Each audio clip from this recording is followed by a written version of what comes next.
dudas. Entonces, vamos a comenzar primero con las prácticas. Y entonces, pues los escuchamos, chicos. Si tuvieron alguna duda con respecto, bueno, por lo que leí en el Classroom, creo que tuvieron algunas dudas con respecto a la práctica 1. Entonces, no sé si quieran comenzar con dudas de la práctica 1 y así nos vamos siguiendo hasta la práctica 2, que es la determinación de zinc por valoración complejométrica de punto final, y la última, que es la valoración espectrofotométrica. ¿Sale? Entonces, con respecto a la práctica 1, ¿tuvieron alguna duda con respecto a algún ejercicio del manual relacionado justamente con con el análisis de fuerza y estabilidad o propiamente con el reporte?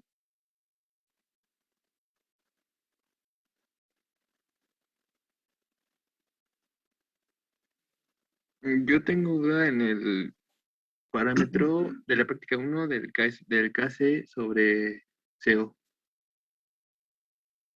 Ok, entonces, a ver, déjenme.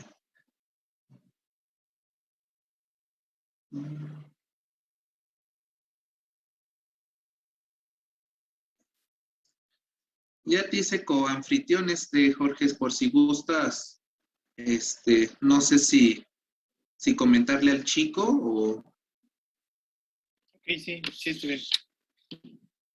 Ok, pero en el cálculo de KC sobre C0 y particularmente tienes duda en el intervalo de estabilidad, en el cálculo de C0 o bien en el cálculo como tal de KC sobre C0. En el de estabilidad, pues. Ajá, el cálculo de estabilidad es KC sobre C0. Ajá. Sobre eso, o sea, particularmente, ¿cuál es la duda? O sea, no identificas. ¿Cuándo es inestable, semi o...? Ok.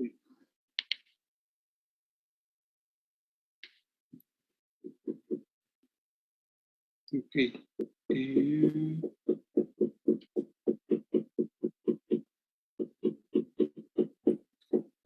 Ok. Me parece que el parámetro K condicional sobre C0, obviamente la calculas de la ley de Hess, del equilibrio representativo al valor de pH de trabajo. Y esta es la concentración del complejo. ¿Okay?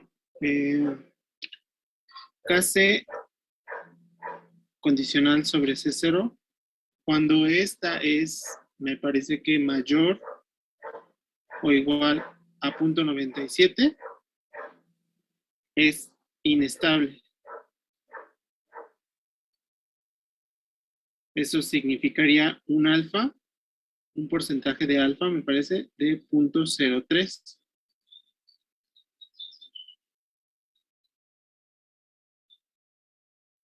Cuando Kc sobre C0 es menor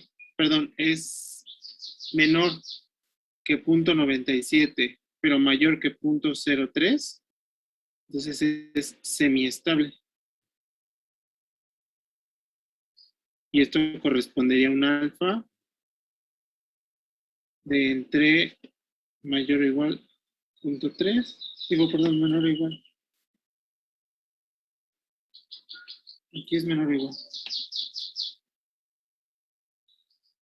Aquí el alfa sería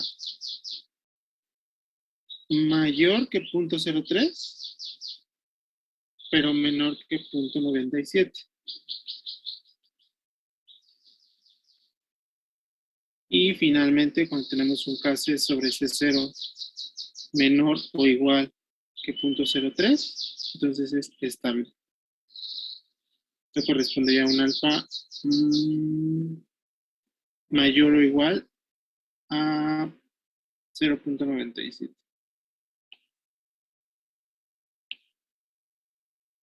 Recuerda que el alfa lo calculas construyendo el polinomio.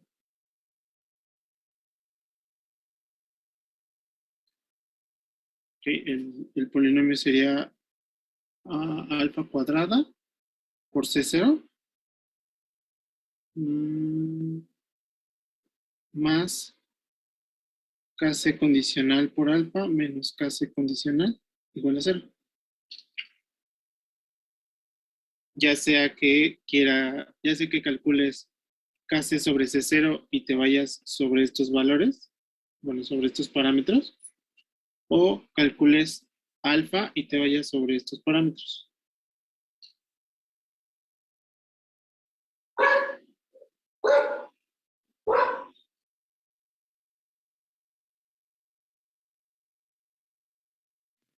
Ok, profe, nada más era esa mi duda de cuándo era inestable, semiestable, pero ya. Con eso ya. Gracias. Sí. Tengo duda en esa parte, para el cálculo de ese cero, porque yo en el reporte coloqué una, que según yo pensé que estaba bien, pero al final usted me corrigió el dato y no chequé bien de dónde había salido ese que usted me había puesto. Pues justamente sale de la dilución, ¿no? Me parece que eran 0.5 mililitros de, pues, nitrato de hierro. Me parece que era nitrato o sulfato. Nitrato. Nitrato de hierro 3.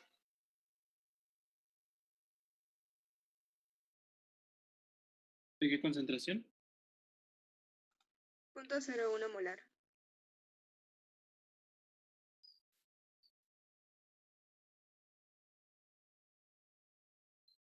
.01 mol de hierro, de nitrato de hierro, en 1000 mililitros. Ok, aquí ya tengo mililitros y tengo mol. ¿Y cuál es el volumen total del tubo de ensayo?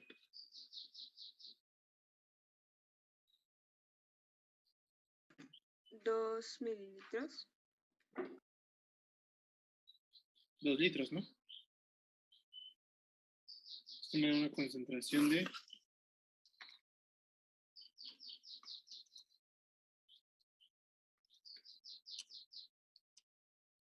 2.5 por 10 a la menos 3. Molar.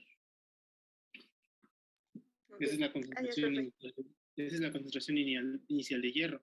Obviamente tienes la misma concentración de tiocianato de potasio. Entonces, como ambos son el reactivo limitante, pues esto es lo que se va a producir del complejo. Ok, si tuviéramos una estequiometría diferente, entonces tendríamos que determinar quién es el reactivo limitante en ese caso. Exacto, porque es el que va a determinar o el que va a limitar cuánto se va a producir del complejo. Ok, muchas gracias. Vale.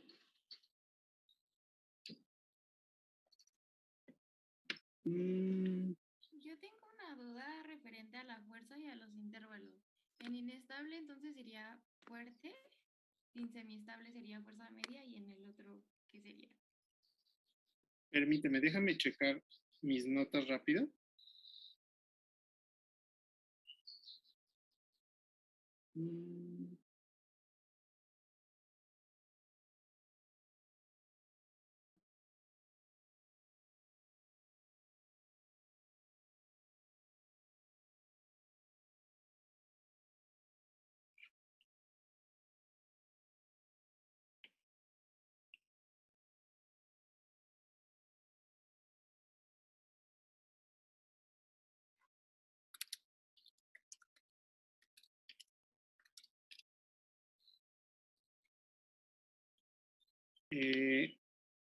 Justamente, ¿me podrías repetir tu pregunta?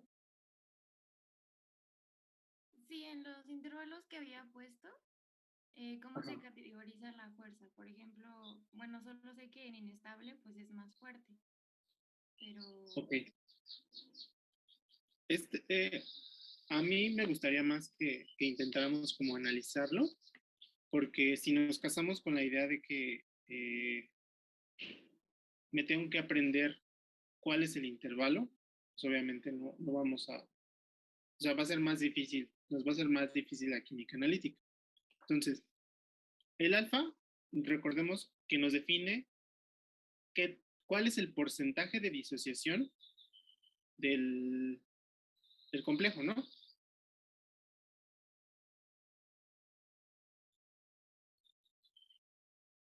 Aquí.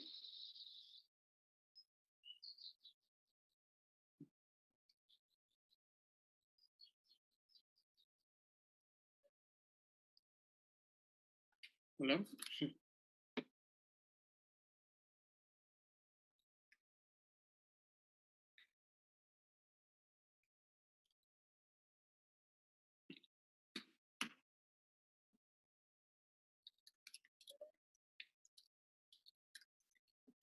Hola. ¿Está ahí? Se escucha, profe. Ah, sí, es que les pregunté una cosa y nadie me responde. Se siente feo. ¿Podría repetir la pregunta? Disculpe, es que hay mucho ruido en mi casa. Bueno, había. ¿Que alfa qué define? ¿Qué nos dice alfa? La fuerza de disociación.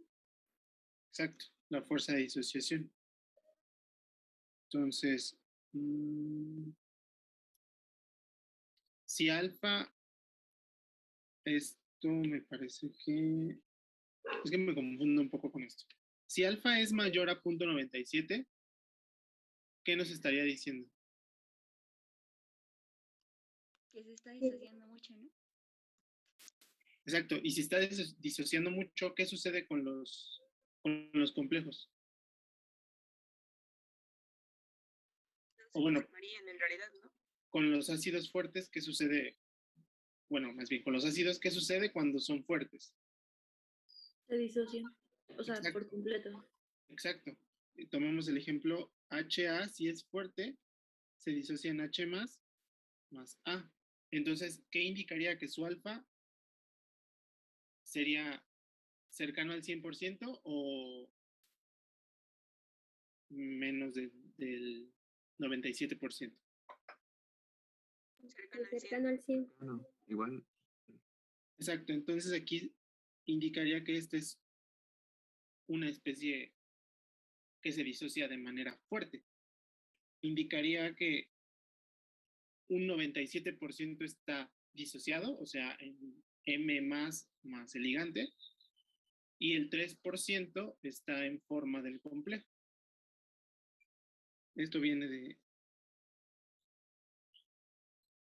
¿no? Entonces, si hacemos el equilibrio, sería C0 por 1 menos alfa, el equilibrio, alfa de C0 y alfa de C0. Esto nos indica, o sea, cuánto se produce el alfa, nos indica qué porcentaje de la concentración inicial se está produciendo de esta forma. ¿Me explico?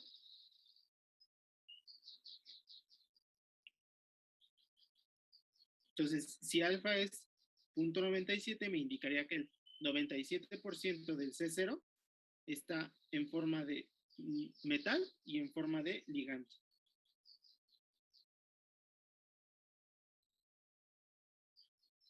¿Me explico?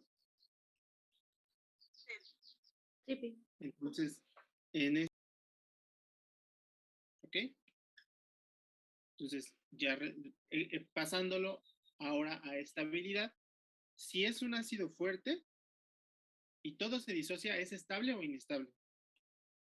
Es muy inestable. Inestable. Estable. Ahora, de fuerza media, ¿qué indicaría?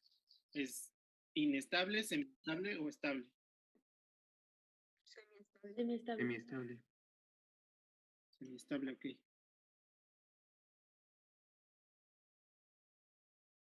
Y este parámetro, Estable. estable.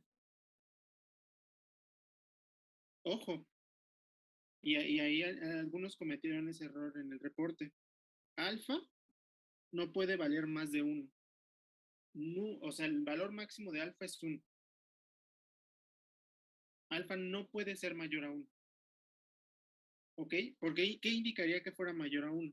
Entonces, cuando, por ejemplo, ustedes hacen el cálculo de la concentración de M al equilibrio, sale que es alfa de C0, ¿no? Sí.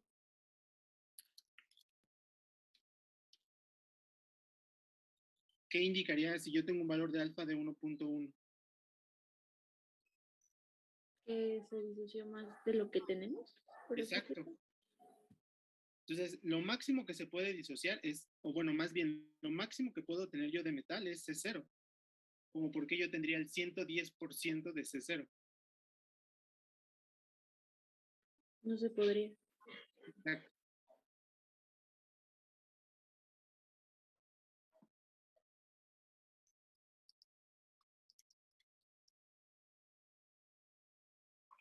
¿Vale?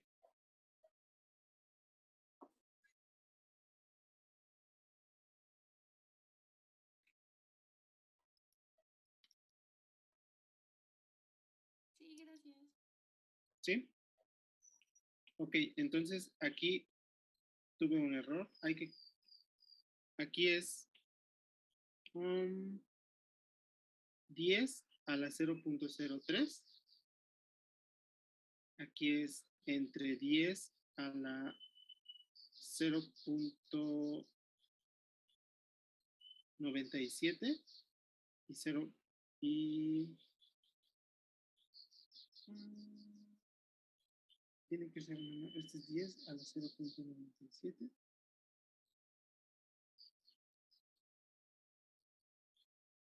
Ajá.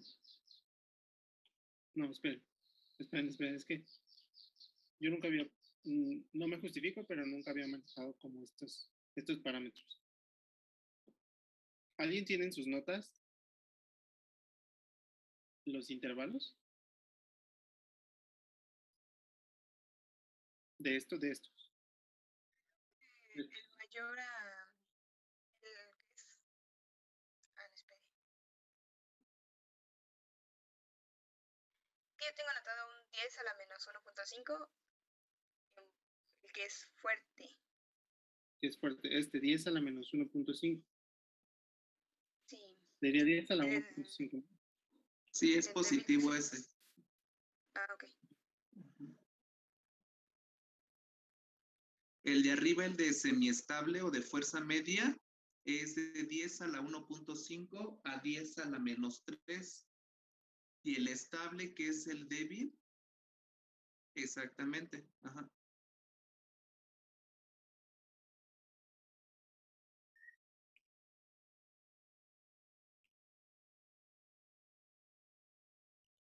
Así ya está. Esos son los parámetros de estabilidad. Gracias, profe.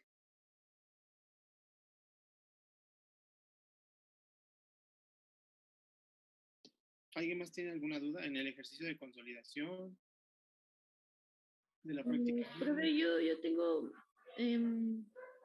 sigo teniendo problemas con respecto a los equilibrios representativos, Ujú. porque,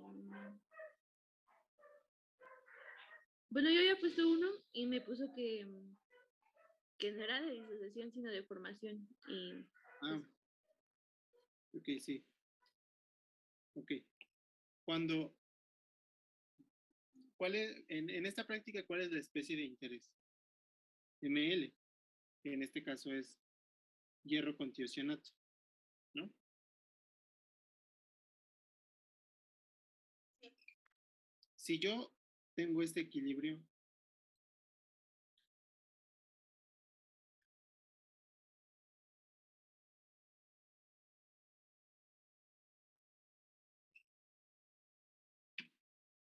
¿qué estoy produciendo?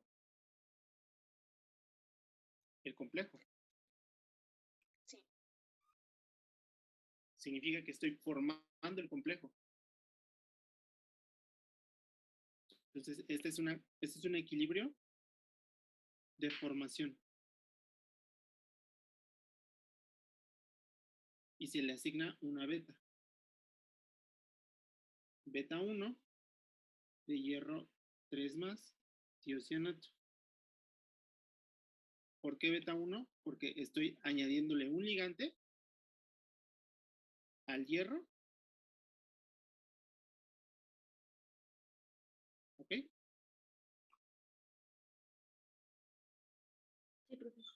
Ahora, la disociación es al revés, es el equilibrio inverso. Yo parto de un complejo específico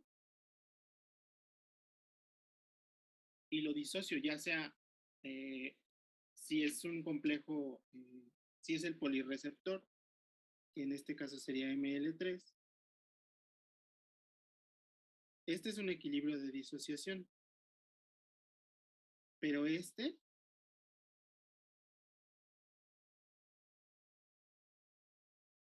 también es un equilibrio de disociación.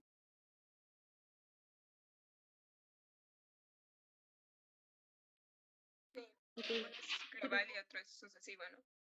Exacto, este es en términos de betas y este es de disociación sucesiva. Este a su vez puede disociarse en Ml más L y Ml a su vez también puede disociarse en M más L. Sí.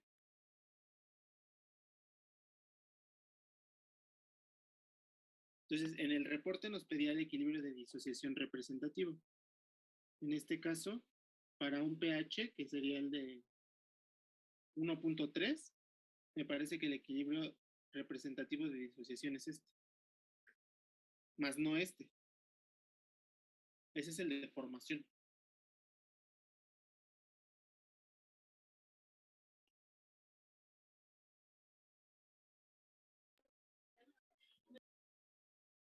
¿Sí? Y eso se debe más que nada por el pH. No, en realidad, por ejemplo, si tú tienes a este complejo y checas que no se están en pH, por ejemplo, 8, y resulta que tienes al hidroxo, ¿no? A ese pH, al hidroxo de hierro. Entonces, cuando tú disocias al complejo, no se va a disociar de esta forma, porque el hierro está condicionado al pH. De acuerdo al pH en el que estés, va a ser la especie que vas a tener. Entonces, cuando tú disocies a este, se va a disociar en hierro OH, OH2 más tiocianato. Ahora, tienes que balancear la reacción. Tengo dos OHs. Si tengo dos OHs del lado derecho, voy a poner OHs también del lado izquierdo. Más dos OHs. ¿Qué quiere decir? Que entonces el complejo formado, el complejo de tiocianato con hierro, en medio alcalino, puede destruirse. ¿No? Porque, por ejemplo, por principio de Le Chatelier, si yo tengo muchos OHs, por ejemplo, pH 12, pues el equilibrio se va a desplazar hacia acá, porque va a haber mucho OH.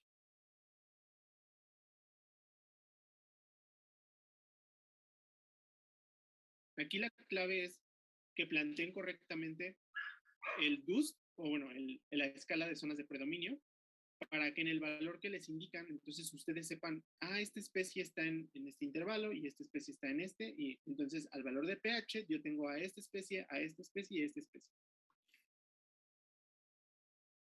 ¿Me explico? Sí, gracias. ¿Tienes alguna duda? Nada más ahí adicional, cuando ustedes balanceen, chicos, con OHs, recuerden que en la ley de acción de masas les va a quedar concentración de OHs al cuadrado. Y entonces para esa concentración de OHs no es igual a 10 a la menos pH, ¿sale? Es decir, 10 a la menos pH es concentración de protones. La concentración de OHs será 10 a la menos POH.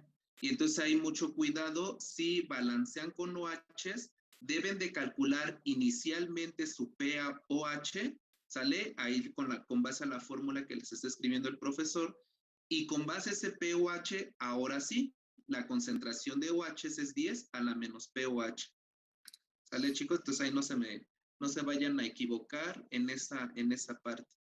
Con respecto a la parte de arriba, chica, sí te quedó claro yo más o menos analicé con base a lo que preguntaste, que en qué casos vas a plantear tu equilibrio de formación o de disociación, o es cómo identificarlos, o es cómo saber qué especie es la predominante.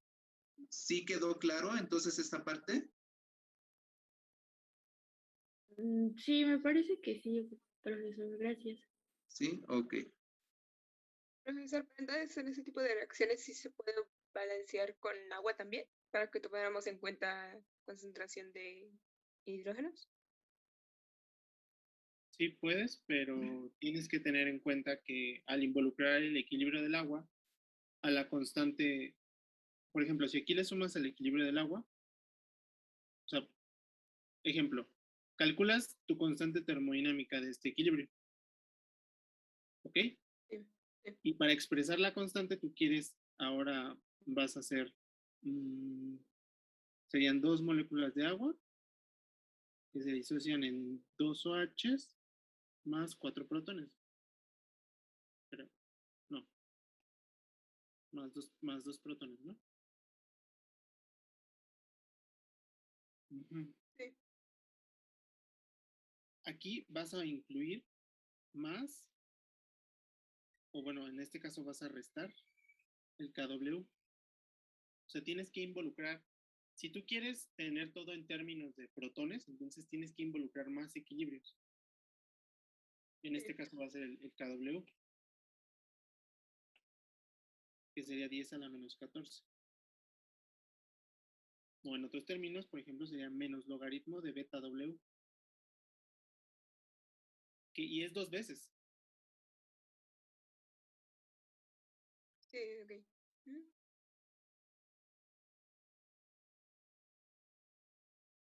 ¿Sí? En este caso sería KW al cuadrado.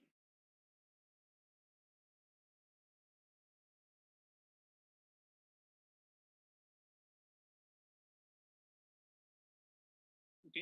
Profe, gracias. ¿Sí, César?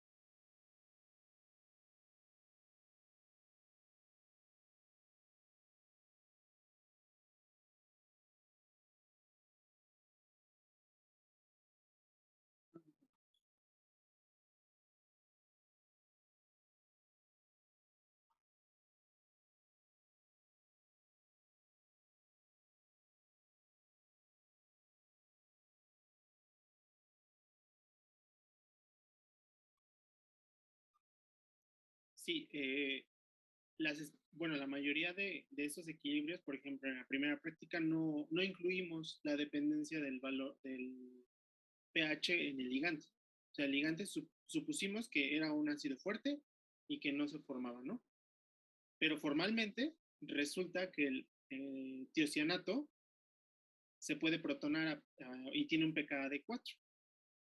Entonces, ahí tendrías que hacer una escala de zonas de predominio extra. O sea, sería el pH, la escala para hierro 3, luego la escala para el tiocianato y además la escala para el complejo.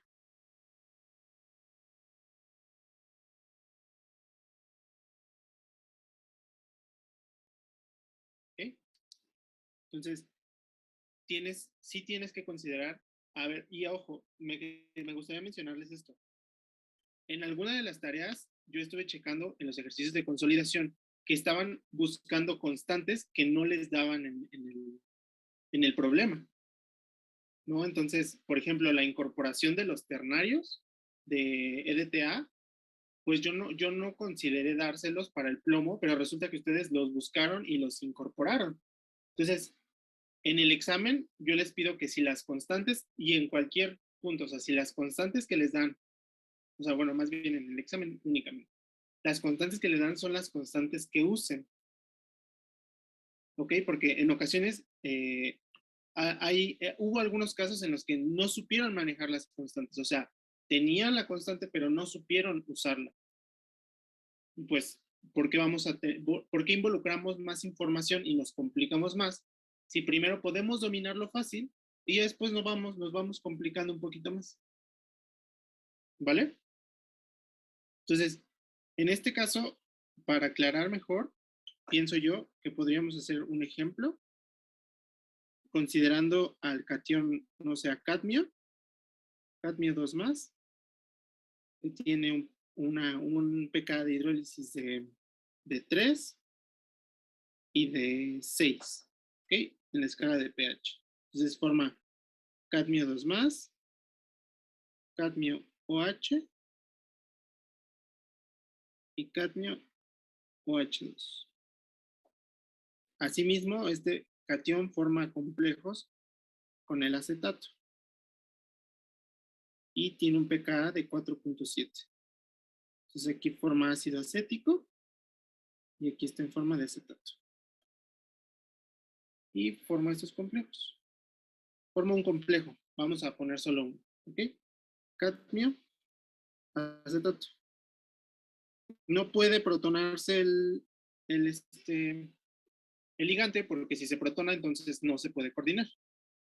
¿Ok? pH, perdón, este también es pH. ¿Ok? Tenemos esto. ¿A qué pH les gusta que trabajemos? Vamos a trabajar a 2 pHs. Uno ustedes lo van a elegir y otro yo lo voy a elegir. 5.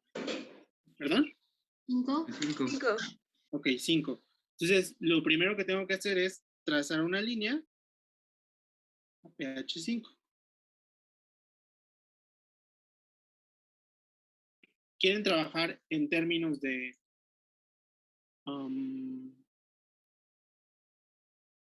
betas, perdón, de formación o de disociación? Disociación. Okay. Formación. Disociación. Disociación, ok. Disociación. Entonces, ¿de qué voy a partir?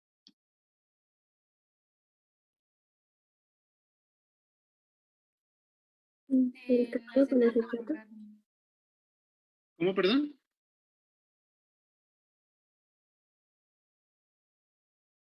Del cadmio con acetato. Exacto.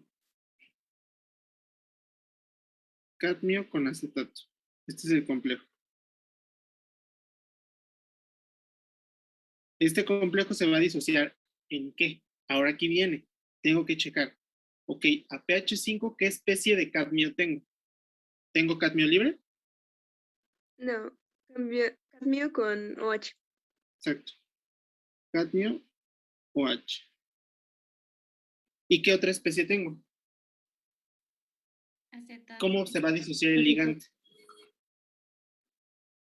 Exacto. Más acetato. Entonces, ya está aquí. ¿Está balanceada la reacción? No. No, ¿Qué falta? no faltan los OH. ¿De qué lado? Del lado de Reactivos. reactivos. ¿Sí? Ya está la reacción, ¿no? Sí. Ok. Ahora vamos a calcular el logaritmo de la constante de reacción termodinámica. ¿Cómo va a ser? ¿Por ley de Hess? Exacto. Va a ser logaritmo de beta 1 de cadmio OH menos logaritmo de beta 1 de cadmio acetato. Nótese. Como este está en productos, el coeficiente estequiométrico es 1, pero positivo. Entonces se multiplica el logaritmo de la constante. Y como este está en reactivos, es 1, pero el coeficiente estequiométrico es negativo, el de reactivos. Entonces, por eso se resta. ¿Ok?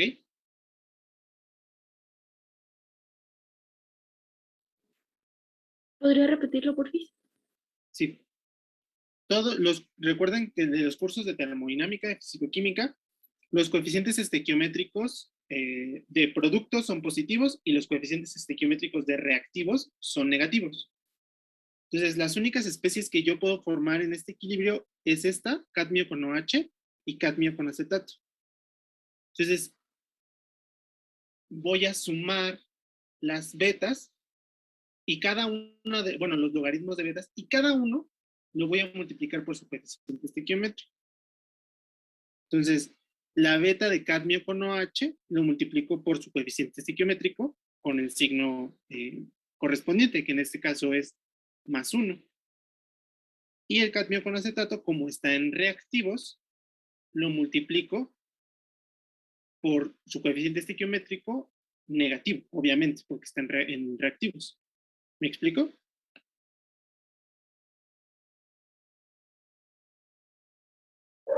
Esto viene de si hacemos la ley de Hess, que es cadmio acetato más OH, cadmio OH más acetato. Tengo, ¿de qué equilibrio del que tengo reportado puedo sacar esta especie? Pues tengo que tenerla en reactivos, entonces voy, porque es obvio que esta beta sí me la van a dar. La ley de G se basa en la información que yo tengo. No tengo la información de este equilibrio, pero tengo información de equilibrios individuales que al sumarlos me pueden dar la información de ese equilibrio. ¿Y qué otra especie puedo? Entonces va a ser cadmio 2 más OH, que me forma el complejo con OH. Entonces, si se dan cuenta, ¿este equilibrio es de formación o de disociación? Formación. Ok, si es de formación, entonces es logaritmo de beta 1, ¿no? ¿Y este equilibrio es de formación o de disociación? Disociación. Si es de disociación, recuerden que beta es 1 sobre Kc, ¿no? Si saco logaritmo, es menos P, más bien es el PKC. Pero ese es para la formación. Si yo tengo volteado, entonces tengo que poner el menos logaritmo y ese sería el menos PKC. ¿Ok? Yo tengo el equilibrio de formación. Si lo volteo, entonces significa que multiplico el logaritmo por -1. Esto equivale a que si tienen 10 a la logaritmo de beta y 10 a la menos logaritmo de beta. Sí. ¿Sí? Entonces, si se dan cuenta, si yo lo hago en términos de logarítmicos, pues solo sumo las constantes, no multiplico. Si tuviera nada más las betas, las sumo. Entonces, esto me daría ¿cuánto?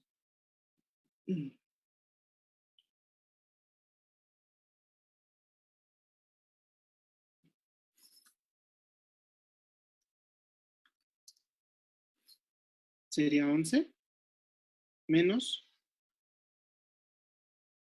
el log de beta 1 de cadmio acetato es 7.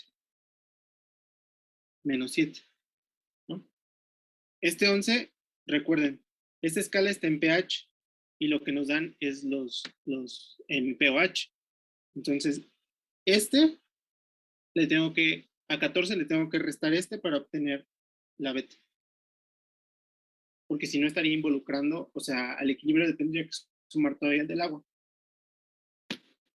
¿Ok? Sí. Sí. ¿Todos van bien hasta aquí? ¿No van perdidos?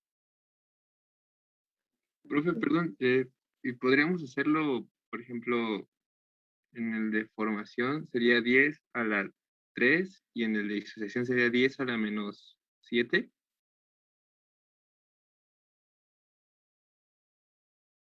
¿Cómo? Ajá, o sea, en vez de restarle el 14 menos 3, ¿no podríamos usar el 3 así por sí solo? Es que si restamos este, tendríamos que involucrar el equilibrio del agua. Ah, ok, Porque, ok, porque recuerda que lo que nos dan es esto.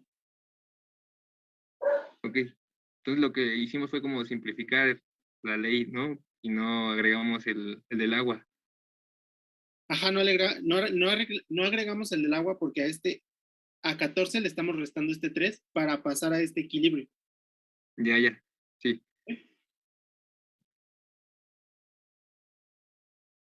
¿Alguien tiene alguna duda adicional? No, todo bien. ¿Todo bien? Ok.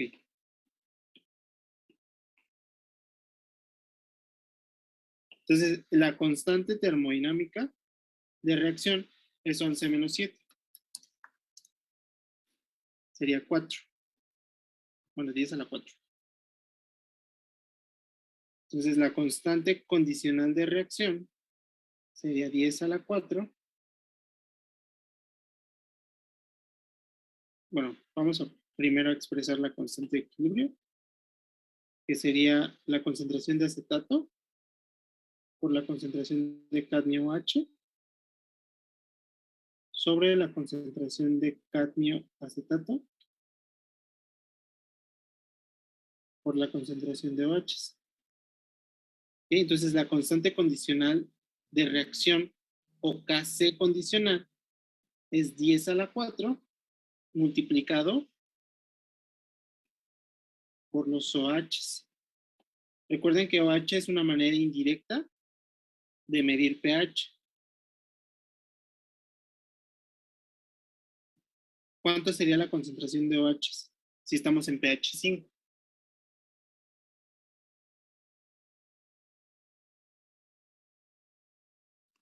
Diez a la menos 9. 10 a la menos 9. Entonces la constante condicional es 10 a la menos 5.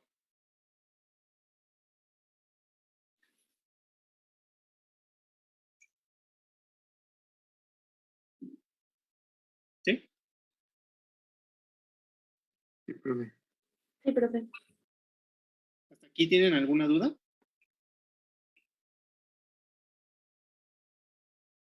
No, bueno, en mi caso no. No. Sí, profe.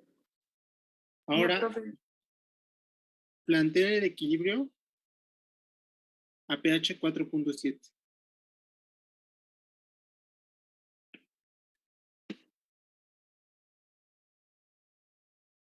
¿Qué va a pasar ahí? ¿Cuál va a ser el equilibrio?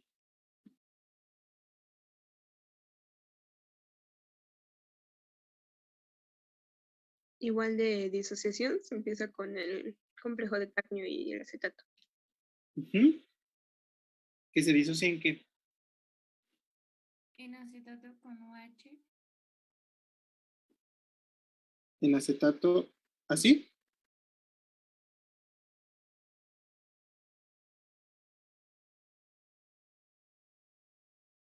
¿Así?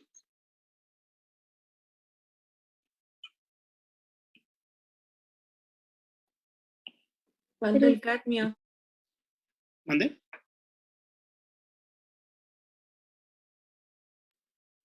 Faltó el cadmio, el de arriba. Exacto. Cadmio, OH. ¿Así es el equilibrio? Creo que sí. ¿Está balanceado? No, ¿Qué falta?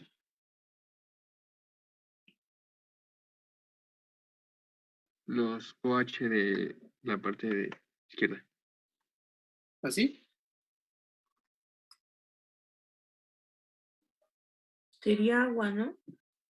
Exacto. tengo los OH del cadmio, pero adicional tengo también el protón del ácido acético. ¿Ok?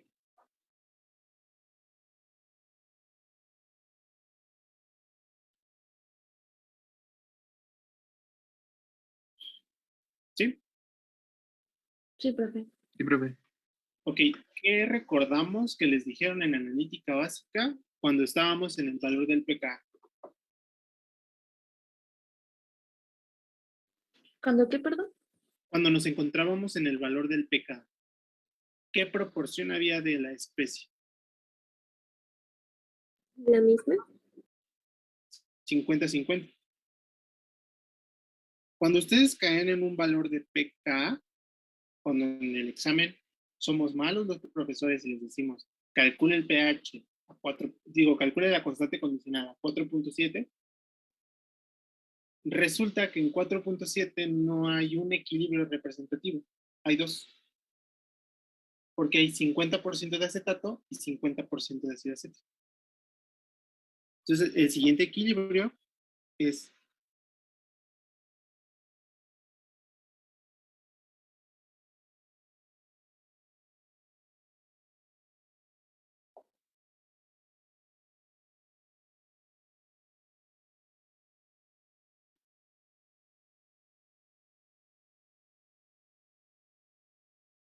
son dos equilibrios representativos en este valor de pH, este y este. Y por los dos se llega exactamente al mismo valor de constante condicional.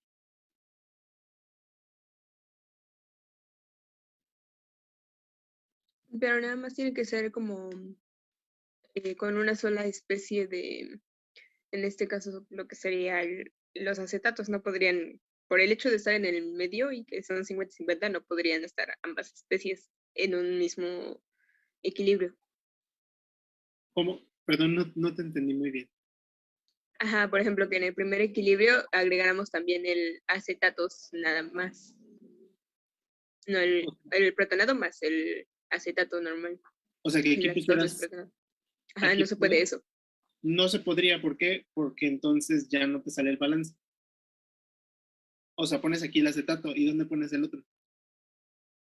Acá, y es como si no lo hubieras puesto.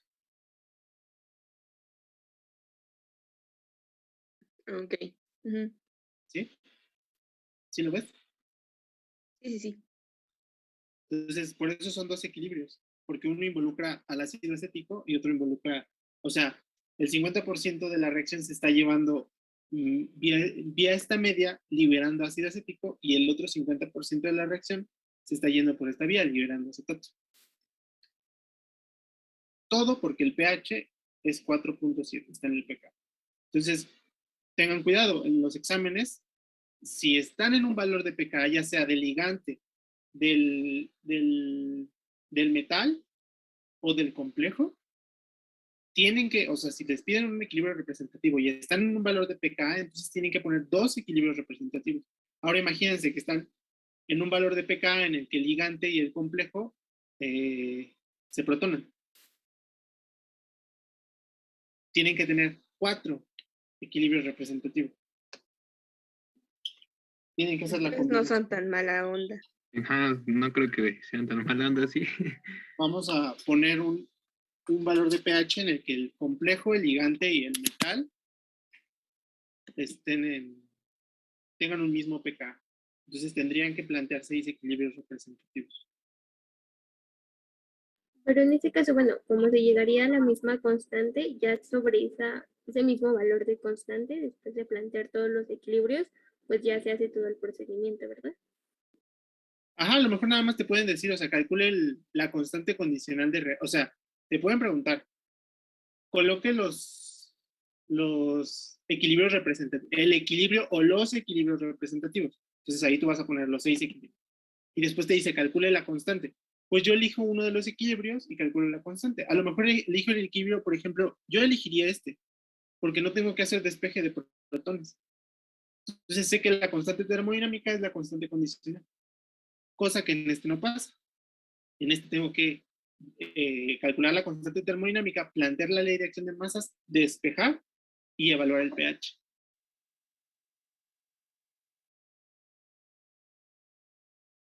sea que en esos ejercicios nosotros podemos realizar el que más nos convenga y como usted dijo, pues llega al mismo resultado. No va a haber ningún Exacto, problema. se supone que tienen que llegar al mismo resultado. Les dejo chéquenlo, o sea, usen las constantes que están aquí. Estas, esta,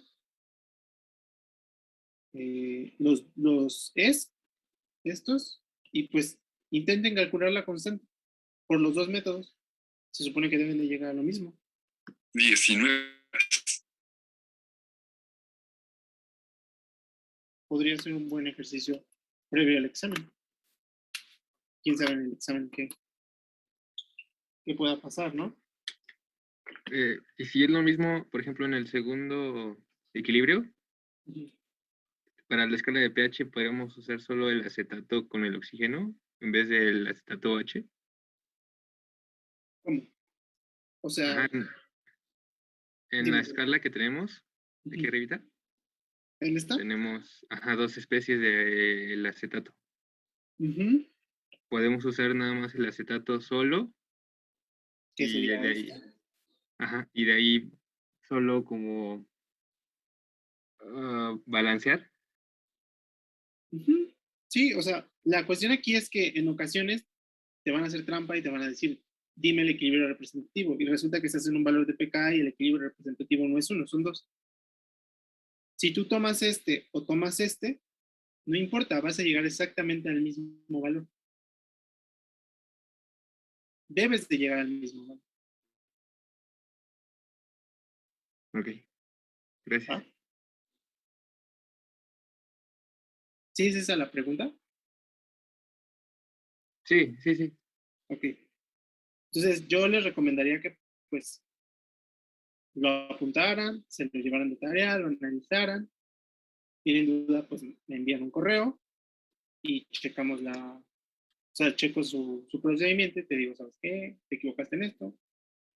Así como la retroalimentación que les puse del reporte. Pero, por ejemplo, en este caso, ya tienen aquí el procedimiento. Ya nada más sería cosa de colocar aquí el valor de pOH, que es exactamente el mismo equilibrio.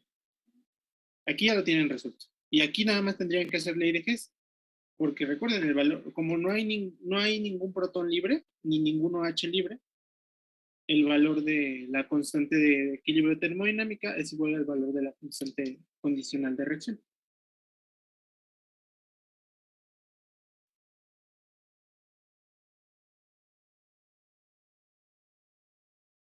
¿Va? Profe, Sí, creo que profe. no tengo su correo, ¿me lo puede pasar, por favor? Sí, lo pongo en el chat. Gracias.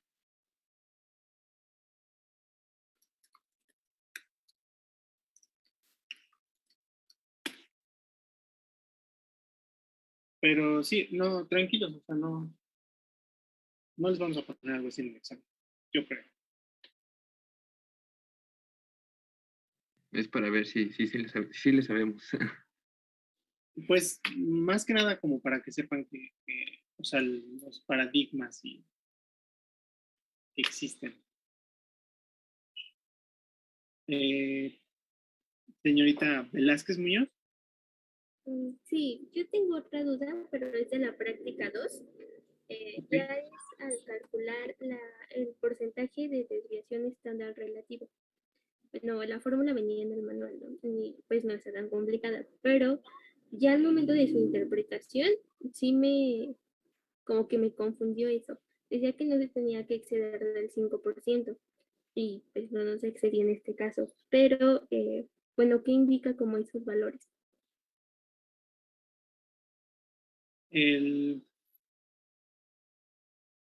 Si mal no recuerdo, el coeficiente de variación indica qué tanto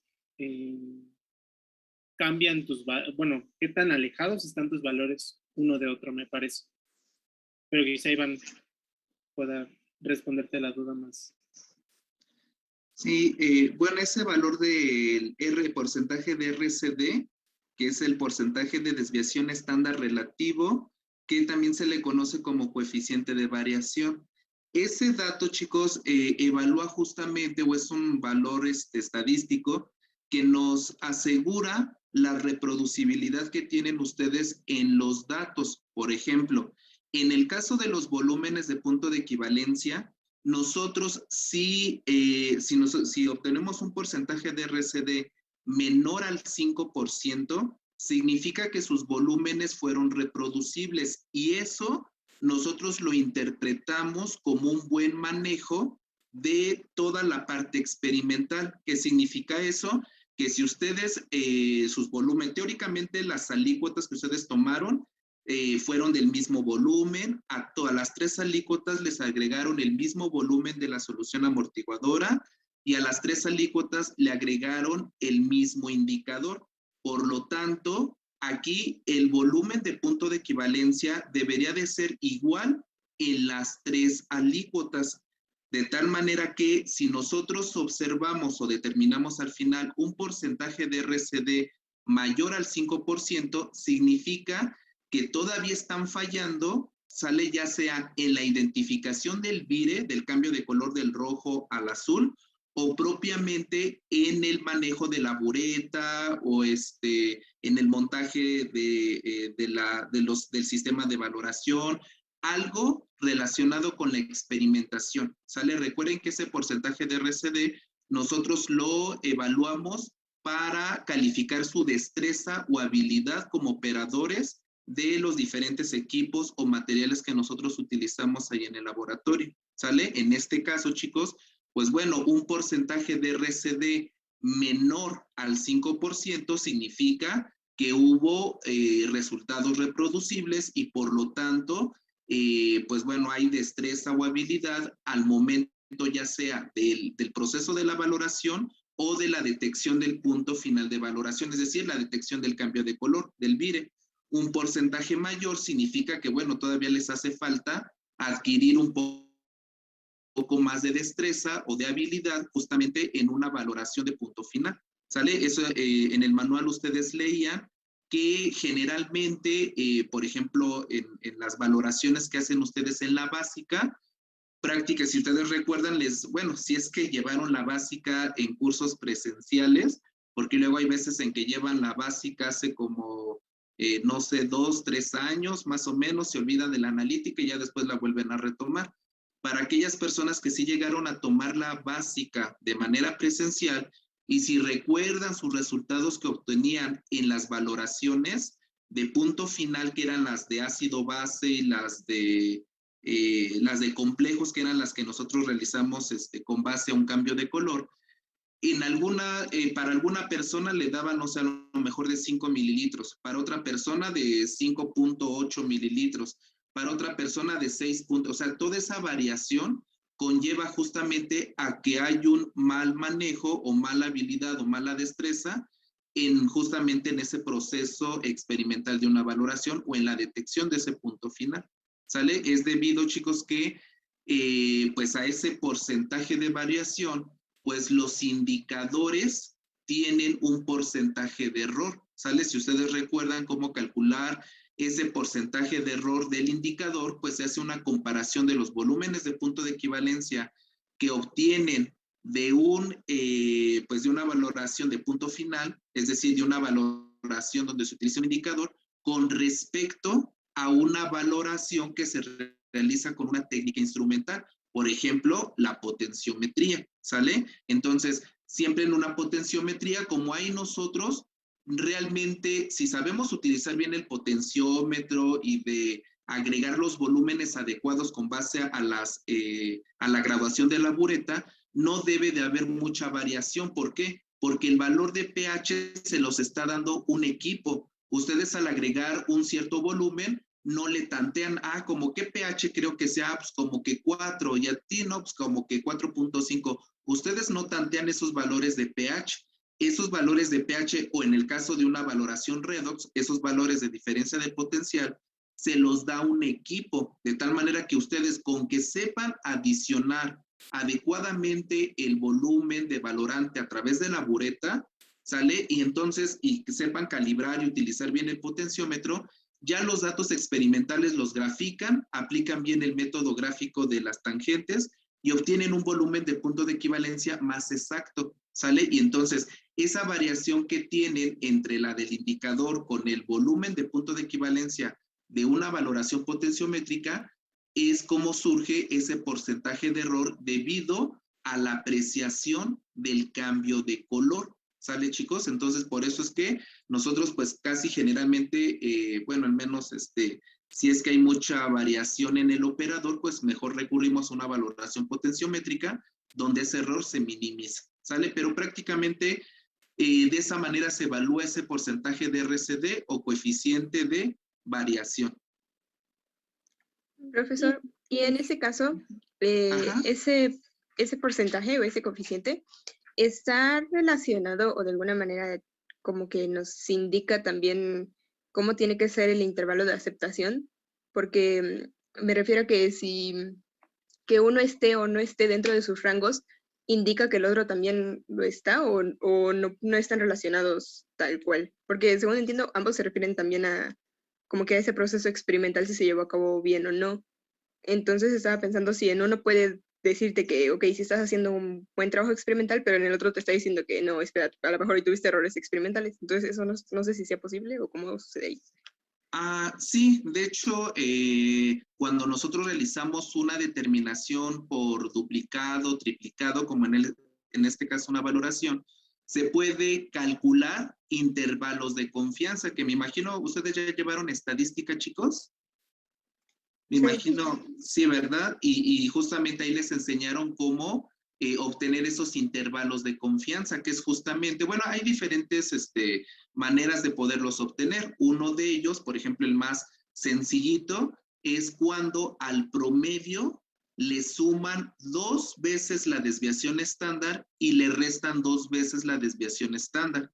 Pero también eso tiene mucho que ver, chicos, con la precisión que ustedes quieran tener, ¿sale? Es decir, con qué confianza, ¿sale? Van a tener esos resultados si hay diferentes valores. Por ejemplo, hay algunos artículos que, por ejemplo, manejan un 90% de grados de confianza o un 95%, o hay aquellos que sí son quizá procedimientos experimentales muy rigurosos, muy exactos, que lo máximo que pueden aceptar es un 99% de confianza, ¿sale? Entonces, ¿eso de qué va a depender? Pues sí va a depender, chicos, pues de la experimentación, ¿no? Por ejemplo, nosotros en métodos volumétricos, pues aceptamos hasta un 5%, sale como coeficiente de variación, pero quizá haya otros métodos en donde pues sea más estricto a ese intervalo y acepte, por ejemplo, un 2 o un 3%, ¿sale? De hecho, yo les comento que, bueno, ahí precisamente se especificaba ese porcentaje de RCD del 5% en métodos volumétricos, porque cuando se utilizan, chicos, cuando se utilizan modelos biológicos, ¿sale? Por ejemplo, que ustedes quieran cuantificar algún analito en, no sé, se me ocurre calcio, por ejemplo, ¿sale? Igual por una valoración complejométrica, el calcio lo determinan con EDTA, le agregan un incierto indicador, puede ser el negro de diocromo T, puede ser violeta de solocromo, o puede ser murexida, por ejemplo, pero como están determinando el calcio en un modelo biológico, ya no de una muestra farmacéutica, sino ya de un organismo vivo, ¿sale? Ya sea, por ejemplo, en humanos o, por ejemplo, en ratas o ratones, qué sé yo, ahí, chicos, aumenta un poquito más ese porcentaje, ¿sale? ¿Por qué? Porque ustedes sabrán, bueno, que los valores, por ejemplo, de diferentes minerales o de carbohidratos, por ejemplo, glucosa, o de lípidos o de proteínas, dependen mucho del estado del estado de estrés en el que se encuentra ese organismo vivo. Entonces, no es lo mismo, por ejemplo, que a mí me determinen glucosa, siendo yo, por ejemplo, a lo mejor, pues que sí, salí de mi casa, me fui al laboratorio y pues ahí llegué tranquilo y porque me fui con tiempo y demás, me toman mi muestra y ahí está. A que me tomen glucosa, por ejemplo, si se me hizo tarde y voy corriendo y llego al laboratorio porque casi llegué barriéndome, entonces ahí mi nivel de glucosa, a pesar de que estamos hablando del mismo paciente que es clínicamente sano, pues va a tener una cierta variación. o si de un paciente que a lo mejor en el transcurso de su casa al laboratorio sufrió un asalto o algo por el estilo, pues eso también va a repercutir justamente en ese valor de glucosa. Y esa variación no es debido a ustedes como operadores, no es debido a que ustedes no identificaron bien ¿cómo se llama?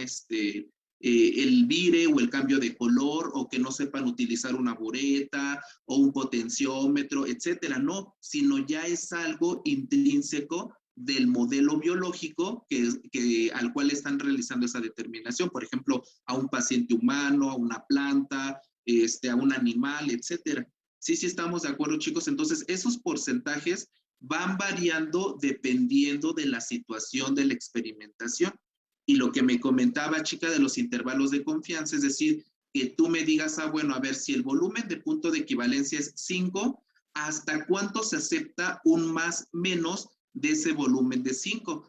Bueno, ahí yo te podría responder con base a lo mínimo aceptado como porcentaje de error del indicador, y de un indicador se acepta hasta un 3%, ¿sale? Es decir, que si mi volumen de punto de equivalencia es de 5 mililitros, entonces yo puedo aceptar un más menos 3% de error con respecto a esos 5 mililitros como, pues sí, como variación, ¿sale? Porque si yo tengo una variación mayor a ese 3%, significa entonces que voy a tener un o mayor volumen de punto de equivalencia o un menor volumen de punto de equivalencia, y eso va a repercutir en sus resultados, porque si tienen un mayor volumen de punto de equivalencia, van al final a cuantificar mayor cantidad o concentración de su analito. Si obtienen ustedes un menor volumen de punto de equivalencia, significa entonces que van a cuantificar una menor concentración o cantidad de su analito en la muestra.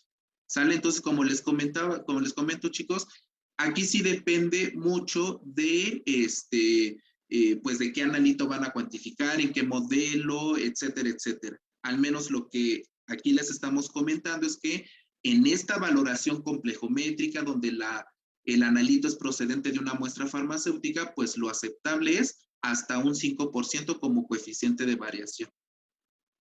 Sí, más o menos queda la idea, chica, para todos. Sí, por aquí. Es que, bueno, lo que yo me refiero es que, por ejemplo, no sé, si nos da el coeficiente de esa variación no supera el 5%, y entonces ahí, en base a ese dato, concluimos que nuestro trabajo experimental sí fue llevado a cabo de manera correcta. Pero ya haciendo los cálculos de la cantidad de sustancia que tenemos en la muestra y lo que sea, y ya haciendo el rendimiento, nos sale un rendimiento muy bajo. Entonces, el intervalo de aceptación, que por ejemplo en la práctica decía que debía de ser de mayor al 95%, pues no se cumple. Y entonces eso querría decir que tenemos un trabajo experimental mal hecho, o con algunos posibles errores, pero no se contradeciría con lo que se concluyó con base en el coeficiente. No sé si me doy a entender en esa parte. Sí, ahora sí ya te entendí. No, chica, ese porcentaje de variación, ¿sale? Coeficiente de variación, determina qué tan bien o mal trabajaste. Pero en ocasiones, ¿sale? En ocasiones, y de hecho forma parte de control de calidad, la determinación que ustedes hicieron, ¿sale? Un medicamento, y de manera general, pues cualquier producto farmacéutico, antes de lanzarlo al mercado, debe de pasar por diferentes pruebas de calidad, ¿sale? Y una de ellas es justamente evaluar la cantidad de principio activo que tiene ese medicamento y que coincida con lo que dice el marbete. Entonces, ustedes pueden trabajar perfectamente, es decir, identifican bien su punto de equivalencia, ¿cómo se llama? Saben utilizar bien todo lo que es el material volumétrico, lo que son matraces aforados, la bureta, etcétera, ¿sale?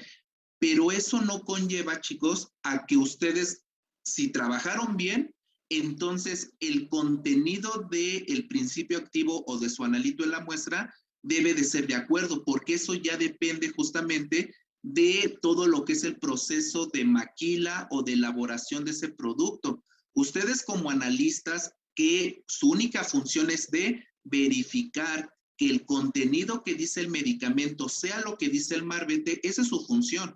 Si ustedes realizan bien su trabajo y al final les resulta que el contenido de principio activo de analito está por debajo o por arriba de lo indicado del marbete, eso evalúa, ¿sale? Pero propiamente al medicamento y su proceso de fabricación, ¿sale? No los esté evaluando ustedes, es decir, que si ustedes al final obtienen que su porcentaje de RCD es menor al 5%, trabajaron bien, pero al final resulta que obtuvieron menos de ese intervalo del más menos 5%, en este caso de esta muestra farmacéutica.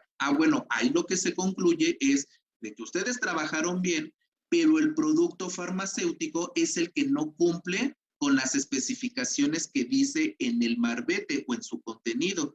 ¿Por qué? Porque quizá dentro de su proceso de elaboración, pues tuvieron, no sé, algunas fallas en en alguna máquina, y pues bueno, justamente eso conlleva a que no tiene la cantidad de principio activo que dice el marbete por tableta, ¿sale? Pero sí son dos cosas diferentes. Como les vuelvo a repetir, ese porcentaje evalúa tu trabajo, pero ya el contenido evalúa el medicamento y su proceso de elaboración, y obviamente a todos los que conllevan a ese proceso de elaboración. ¿Sale? De hecho, justamente, bueno, los que están a cargo de lo que es el área de control de calidad tienen una gran responsabilidad. ¿Por qué? Porque si a ustedes les llega un lote, ¿sale? Un lote de medicamentos, y le tienen que evaluar todas esas pruebas, depende de ustedes si ese lote sale al mercado o no sale al mercado. Y entonces, si ustedes obtienen un contenido bajo de lo que es reportado en el marbete, y que aparte del bajo de lo reportado en el marbete, aún así está bajo dentro de ese intervalo de aceptación, entonces pues ustedes ahora sí que deben de cumplir con su trabajo y decir, ¿sabes qué? Pues sí van a tener muchas pérdidas económicas por rechazar ese lote, pero pues ahora sí que yo como analista no autorizo que ese lote se salga al mercado, ¿sale? O sea, yo sí trabajé bien, pero aquí el contenido es el que ya lo repetí N veces, y entonces sale que tiene menor cantidad, y pues ni modo, se rechaza el lote y va para atrás. Y entonces, pues ahí ustedes están trabajando adecuadamente, y bueno, ahí ya la responsabilidad recaerá pues justamente en los responsables de la elaboración, ¿no? De hecho, pues bueno, tengo algunos conocidos que justamente están en el área de control de calidad, y sí, hay muchos contrapiques entre el área de producción y el área de control de calidad, pero vaya, con que hagan bien su trabajo cada una de las dos partes, pues no debe de haber problemas, ¿no? Pero sí, ahora sí ya entendí tu pregunta. No sé si ya quedó claro, chica. Sí, ya me quedó muchísimo más claro. Gracias, profe. ¿Sí? Ok, muy bien. ¿Alguna otra duda, chicos, con respecto a las prácticas restantes? Adelante, Regina. Sí, de la práctica 3 tuve, bueno, llegué hasta el cálculo de los miligramos, la molaridad y el porcentaje en peso volumen, pero ya después cuando nos pedían, bueno, mencionar como la especie absorbente, ya no sabía cómo identificarla. Y también en el coeficiente de absortividad molar, ahí me confundí un poquito. Ok. Bien, miren, el coeficiente de absortividad molar, chicos, esos no los voy a involucrar ahorita porque, miren, el contenido de las prácticas de laboratorio anteriormente era que la primera unidad contemplaba justamente la práctica de estabilidad del tiocianato, la determinación de zinc, y habían dos prácticas de solubilidad y precipitación, ¿sale? Y el último bloque correspondía justamente a toda la parte de de curvas espectrofotométricas, que es la curva la que ya revisamos, curva de valoración. Aparte va a haber otras dos, que es curvas de adición patrón y de calibración, ¿sale? Y las tres seguidas espectrofotométricamente. Lo que nosotros analizamos, chicos, es que el primer bloque, pues sí estaba muy cargado en información. Por eso es que hicimos esta modificación en el orden de las prácticas, ¿sale? Y debido a esto, chicos, y bueno, aquí sí fue un error mío, se me pasó borrarles esa parte del coeficiente de absortividad molar. Entonces, ahorita no quiero mencionarles o indagar mucho en esa parte, chicos, porque nosotros en teoría todavía, pues nos hace falta todavía 1,5 unidades para llegar a la tercera unidad, que es correspondiente justamente a curvas espectrofotométricas, ¿sale? Entonces, no se les va a preguntar, chicos, ahorita no quiero yo darles más información, ¿sale? Sino que ahorita mejor ustedes dijeran la información que hasta ahorita se les ha mencionado, que es estudiar o analizar la estabilidad de complejos en función del pH, todo lo que son los equilibrios generalizados, representativos, cálculos de constantes condicionales, bicondicionales, etcétera, ¿sale? Esa parte, chica, sí la vamos a mencionar, pero ya cuando lleguemos en teoría a la segunda unidad, y de hecho lo vamos a retomar en las prácticas de curva de calibración y curva de adición patrón, que ya muy seguramente cuando lleguemos a esas prácticas, pues ya al menos vamos a tener ya algo de conocimiento de esa tercera unidad, ¿sale? Sin embargo, lo que sí vamos a mencionar es a tu primer duda de cómo identificar quién es la especie absorbente, ¿sale? Entonces déjenme, les comparto aquí Profesor, entonces ese dato del coeficiente lo dejamos vacío en el reporte. Exactamente, déjenlo vacío, chicos. Como les comento, no quiero ahorita pues darles o atiborrarles un poco más de información, porque ese cálculo del coeficiente en una curva de valoración sí es un poquito, no es difícil, pero sí es un poquito engorroso el cálculo, ¿sale? Entonces, mejor eso vamos a dejarlo, chicos, lo vamos a retomar justamente en el segundo bloque, y aún así nosotros lo vamos a mencionar en la teoría, ¿sale? Entonces ese punto Sí, está bien. lo dejan en blanco, no se les va a evaluar, ¿sale? Ok. Bien, entonces, en una curva de valoración espectrofotométrica, habíamos comentado, chicos, que esas curvas van a tener, si nosotros aquí graficamos volumen del valorante contra absorbancia, ¿sale? Y tiene que ser una absorbancia corregida. Vamos a ver que este gráfico está conformado por dos pendientes, ¿sale? Puede ser que disminuya y después aumente, o puede ser que sea constante y después aumente, o que sea constante pero con absorbancias elevadas y posteriormente disminuya, o puede ser que la absorbancia aumente y después disminuya. Es decir, que vamos a tener ese gráfico con dos cambios de pendiente, ¿sale? Y en ese punto donde se lleva a cabo el cambio de pendiente, es en donde nosotros vamos a obtener nuestro volumen de punto de equivalencia, ¿sale? Es decir, por ejemplo, acá, aquí, aquí, aquí, ¿sale? Es en donde justamente aquí vamos a obtener ese volumen de punto de equivalencia. Y entonces, nosotros podemos saber, chicos, quién es la especie absorbente con base a dos criterios, ¿sale? Y entonces aquí la pregunta será, ¿quién es la especie absorbente? ¿Sale? ¿Quién es la especie absorbente? Y entonces aquí esos dos criterios, uno sería con base a la forma de la curva y otro puede ser justamente con base a la longitud de onda, ¿sale? Dada justamente pues en nanómetros, ¿sale, chicos? Y entonces, con base a la forma de la curva, ¿cómo nosotros lo podemos saber?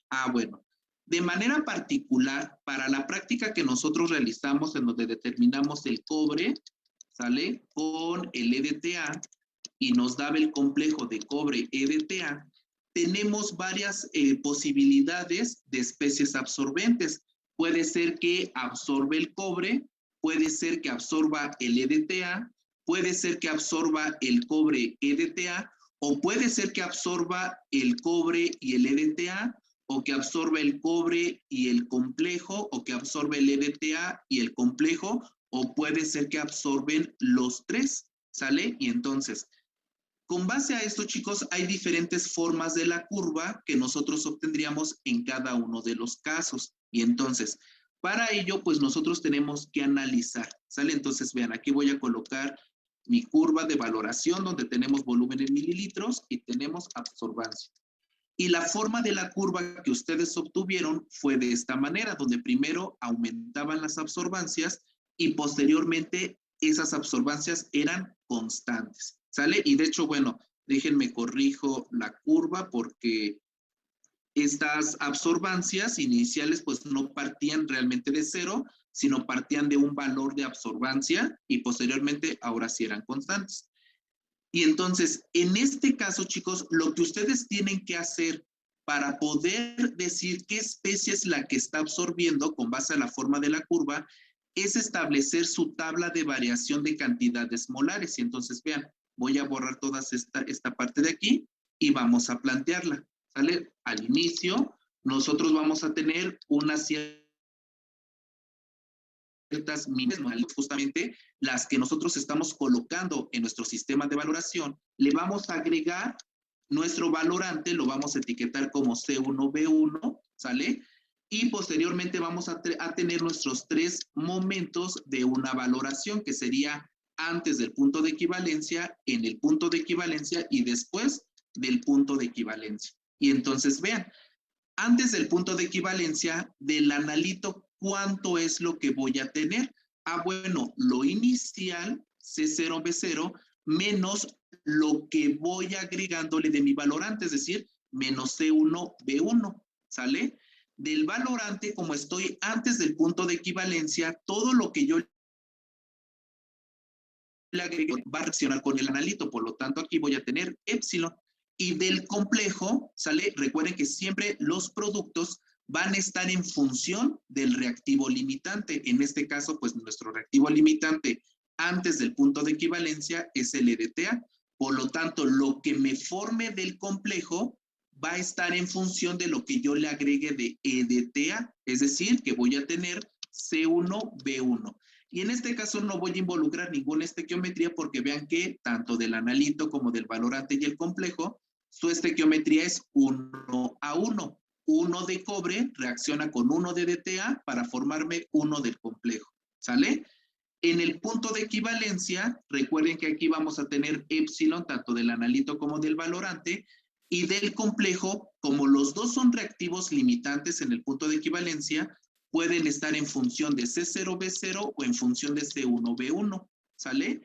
Y después del punto de equivalencia, recuerden que del analito pues ya no vamos a tener nada, ¿sale? Del analito ya reaccionó todo, por lo tanto, después del punto de equivalencia voy a tener epsilon. Del EDTA, como nosotros lo tenemos en la bureta, yo lo puedo seguir agregando. A pesar de que ya no tengo analito, yo puedo seguir agregando este EDTA, ¿sale? De tal manera que ese EDTA que yo le vaya agregando, pues se va a considerar como excesos de valorante, porque realmente ya no va a reaccionar con nada. El EDTA que yo le agregue después del punto de equivalencia, se va a quedar ahí en el sistema sin reaccionar, ¿sale? Y entonces voy a tener C1B1, es decir, lo que yo le sigo agregando, menos C0B0, es decir, menos lo que ya reaccionó con mi analito, ¿sale? Y del complejo, pues bueno, ya, si ya no tengo analito, ya no voy a formar más complejo, por lo tanto, lo que se formó aquí es lo único que puede haber formado, es decir, en este caso C0, B0. De hecho, chicos, justamente por esta parte de después del punto de equivalencia, es el motivo del por qué corregíamos las absorbancias, ¿no? Si recuerdan que todos los volúmenes que yo le agregue después del punto de equivalencia, como ya no reacciona con un analito, por lo tanto, esos volúmenes de DTA me van a quedar como excesos, ¿sale? Pero van a tener un efecto de dilución a todos los analitos que se encuentren en ese sistema. Va a diluir al complejo, ¿sale? El EDTA también propiamente se va a estar diluyendo. Y bueno, el analito, pues aquí no puedo decir que se vaya a diluir porque realmente ya no voy a tener analito presente, ¿sale? Y entonces vean, con base a esta tabla de variación de cantidades molares, yo puedo ver cómo va variando la cantidad de cada una de estas especies a lo largo de la valoración. Vamos a analizar inicialmente al analito. Vamos a analizar el analito. Vean cómo al inicio voy a tener una cierta cantidad, sale de mi analito. Conforme yo voy valorando, esta cantidad va a ir disminuyendo, porque vean, le voy restando lo que yo le voy agregando de mi valorante, ¿sale? Por lo tanto, esta cantidad de cobre va a ir disminuyendo hasta llegar prácticamente a cero, porque vean, en el punto de equivalencia, y después del punto de equivalencia ya no tengo nada. De tal manera, chicos, que cuando el cobre absorba, la forma de la curva más o menos sería de esta manera, ¿sale? En donde al inicio voy a tener una concentración o una cantidad de milimoles de cobre elevada. Conforme yo voy valorando, esa cantidad va disminuyendo hasta llegar prácticamente a 0 y entonces voy a tener una pendiente constante. ¿Sí estamos de acuerdo, chicos, con el análisis del cobre? Sí, profe. ¿Sí? Muy bien. Ahora vamos a analizar con respecto al EDTA, ¿sale? Entonces vean, con respecto al EDTA, la forma de la curva, ¿cómo va a ser? Ah, bueno, pues vean que al inicio yo no tengo nada, ¿sale? Porque de hecho, pues al inicio no tengo el valorante. El valorante lo tengo arriba en la bureta, pero todavía no lo he agregado a mi sistema. Y vean cómo antes del punto de equivalencia y en el punto de equivalencia tengo epsilon. ¿Por qué? Porque antes del punto de equivalencia, todo lo que yo agregue de valorante va a reaccionar completamente. Significa entonces, chicos, que al inicio voy a tener yo justamente una pendiente igual a 0, y vean que solamente después del punto de equivalencia es cuando yo voy a comenzar a tener estos excesos de valorante. Por lo tanto, después del punto de equivalencia, mi pendiente va a ser positiva, es decir, mi pendiente va a aumentar. Y entonces, esta sería la forma de la curva, chicos, cuando el valorante es quien absorbe, ¿sale? ¿Qué pasaría cuando el complejo es ahora quien absorbe? Vamos a ver cómo van variando sus milimoles o su cantidad molar a lo largo de la valoración. Vean ustedes, chicos, que, aquí lo voy a colocar, vean que al inicio igualmente no tengo nada, ¿sale? Antes del punto de equivalencia, va a estar su cantidad, va a estar en función de lo que yo le vaya agregando de valorante. Por lo tanto, como antes del punto de equivalencia yo le voy agregando valorante, esta cantidad va aumentando, porque yo mientras más le agrego valorante, pues va a reaccionar con este cobre y más se va a ir formando este complejo. Por lo tanto, chicos, yo aquí voy a tener un aumento de la absorbancia. ¿Por qué? Porque va a ir aumentando la cantidad de producto formado, ¿sale? Hasta llegar prácticamente a una pendiente igual a 0, porque es aquí lo que me dice mi tabla, que lo que aquí voy a tener como valorante va a ser lo máximo que yo coloqué de mi analito, ¿sale? Es decir, que cuando yo llegue a esta concentración, ¿sale? A esta cantidad aquí, yo ya no voy a generar más, porque como ya no tengo uno de los reactivos, es decir, ya no tengo al analito, pues ya no voy a formar una mayor cantidad de mi producto y por lo tanto la cantidad de producto va a permanecer constante y por ende su absorbancia también. ¿Sale? Entonces, con base a este análisis, chicos, es justamente lo que vamos a, la forma de la curva que vamos a obtener en una valoración espectrofotométrica. ¿Sale? Aquí nada más, ¿qué es lo importante? Pues saber justamente qué analito es el que absorbe. ¿Y cómo lo vamos a saber? Bueno, como les vuelvo a comentar, con base a la forma de la curva o sabiendo la longitud de onda y el color de nuestros analitos. Entonces, con base a la forma de la curva, aquí ya está respondida la pregunta. ¿Sale? Como así ustedes obtuvieron su gráfica, por lo tanto, ¿quién es el que absorbe? ¿Quién es la especie absorbente? Ah, bueno, pues con base a la forma de la curva, la especie absorbente, ¿quién es? Pues es el complejo de cobre EDTA. Esta es la especie absorbente con base a la forma de la curva. ¿Sí estamos de acuerdo, chica? Sí, profe. ¿Sí? Muy bien. Ahora bien, ¿cómo vamos a saber con base a la longitud de onda? Ah, bueno, ¿qué pasa si los tres, aquí nosotros al decir, chicos, que el cobre absorbe o que el EDTA o que el cobre DTA, es porque estamos refiriéndonos a que quizá a lo mejor aquí del cobre, este es el colorido y estos dos son incoloros, ¿sale? O del EDTA, este es el colorido, pero el cobre y el complejo son incoloros. O en este caso, el cobre DTA es el colorido y el EDTA y el cobre son incoloros, ¿sale? Entonces, ¿cómo nosotros vamos a saber con base a la longitud de onda? Bueno, yo tengo que saber el color, ¿sale? El color de estas tres especies. Y entonces, vamos a suponer que este presenta un color rojo. Digo, ya sé que el cobre, pues, bueno, en el cobre como catión no es rojo, vamos a suponer que sea rojo. El EDTA vamos a suponer que sea verde. Y el cobre DTA, pues vamos a suponer, bueno, su color como es, que es el azul, ¿sale? Y entonces vean, va a depender de la longitud de onda que yo elija para realizar las mediciones, ¿sale?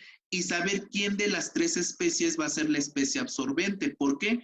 Porque si ustedes recuerdan, en la práctica 3 les di una pequeña introducción a lo que son los conceptos de espectrofotometría y yo les comenté que en la región del visible, ¿sale? Está subdividida en varias regiones donde dependiendo del color que tengan los analitos, va a haber un intervalo donde ese analito va a absorber. ¿Sí recuerdan esa parte, chicos? Sí. ¿Sí? De hecho, déjenme abro el documento para que lo recuerden. Y entonces vean, con base a esa longitud de onda, pues va a ser quién va a absorber, si el analito, si el valorante o si el producto. Entonces déjenme, busco aquí el documento. Aquí está.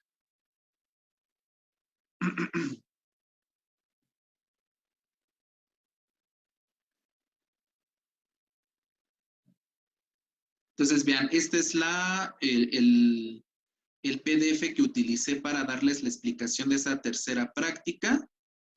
Y por aquí debe de estar la tablita que les había mostrado. Déjenme ver, creo que... no, creo que ustedes no se las mencioné, chicos, esa tablita. No se las mencioné, pero bueno, déjenme se las digo. Déjenme abro un documento donde sí lo tengo. Entonces, permítanme un momento. Lo tengo aquí.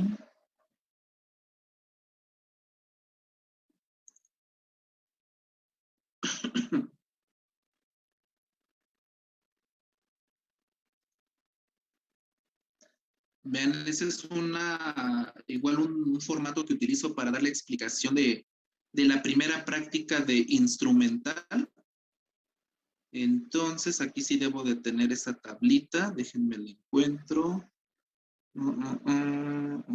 Aquí está. ¿Sale? Sí, ya todos ven esa tablita que dice tabla 11.1, relación entre la luz absorbida y el color observado. Sí, profe.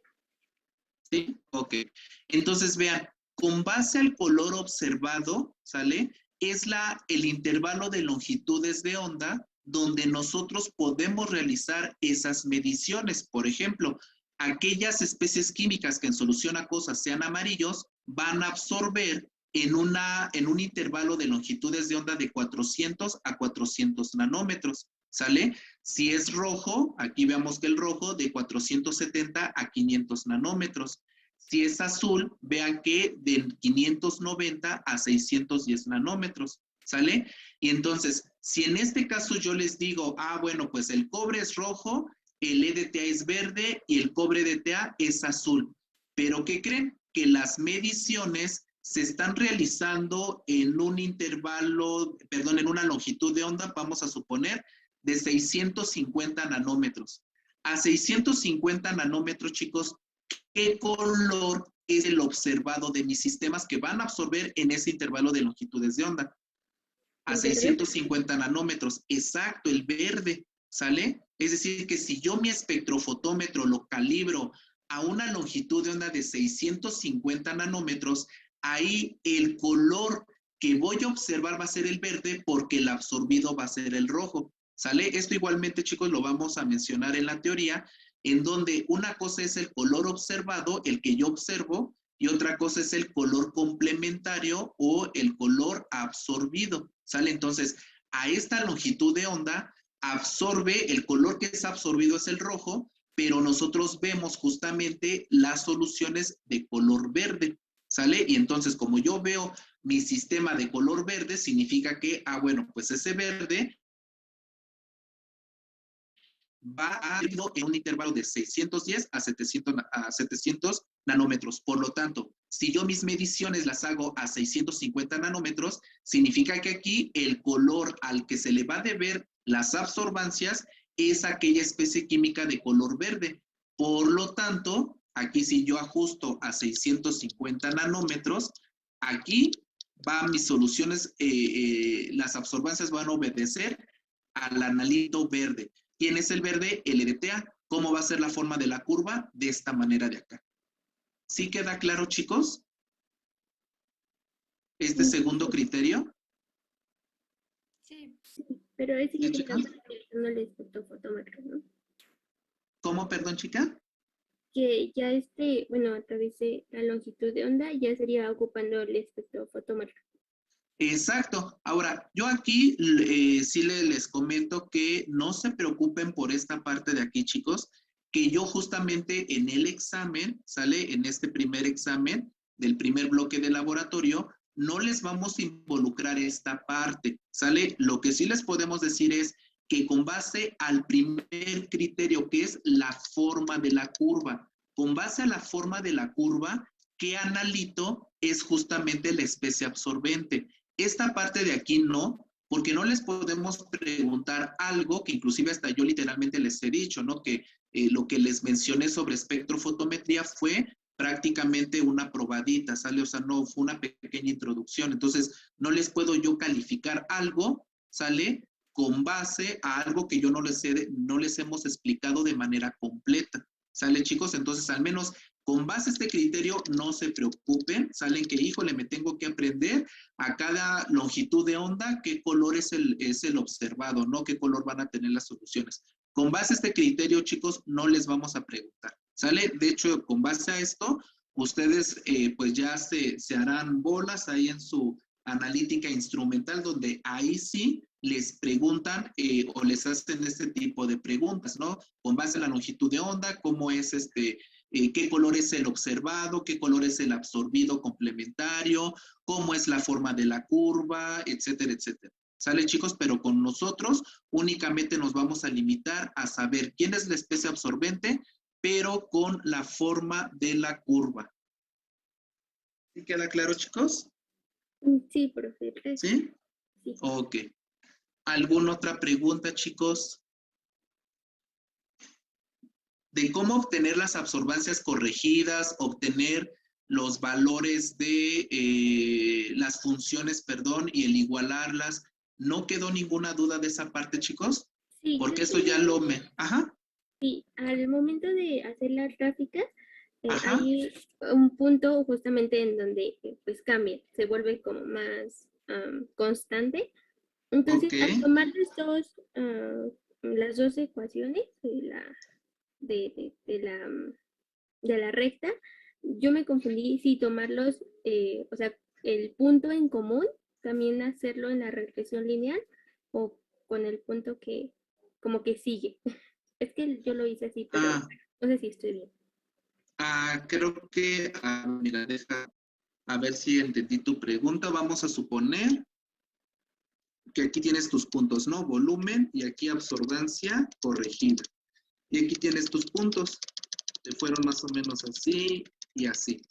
Y entonces tu pregunta es, si alguno de estos puntos los puedes repetir en esta función y en esta función. Sí, en el punto en donde se vuelve así como más constante, que Okay. es como el cambio, se ve ahí el Ajá. cambio, que pues sería el punto de equivalencia, pero si ese mismo punto se va a tomar para las dos ecuaciones o nada más para la primera. Ok, aquí chica, no te podría dar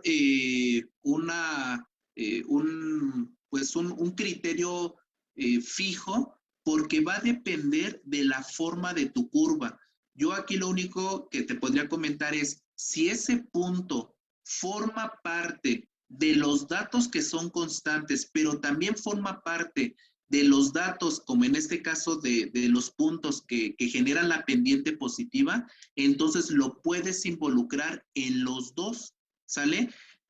Vean, aquí por ejemplo, es que como les comento, aquí siempre es muy importante graficar los puntos para que ustedes vean, chicos, si los puntos forman parte de las dos, ¿sale? De las dos, de las dos pendientes, o únicamente forma parte de una sola.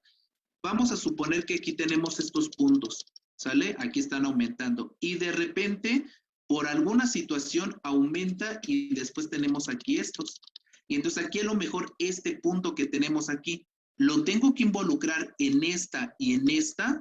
¿O solamente en esta, en la que es constante, o solamente en la que es pendiente positiva, o en ambas? Bueno, aquí yo, por ejemplo, lo que observaría en esta gráfica es que este punto, el que estoy remarcando más, solamente forma parte de estos, ¿sale?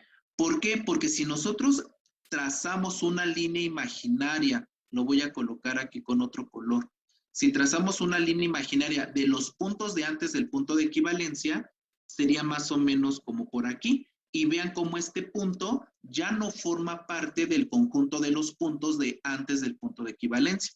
Entonces, en este caso, este punto sale que es justamente donde se lleva a cabo el cambio de pendiente. Ese punto nada más forma parte del conjunto de datos de después del punto de equivalencia, pero no forma parte del conjunto de datos de antes del punto de equivalencia.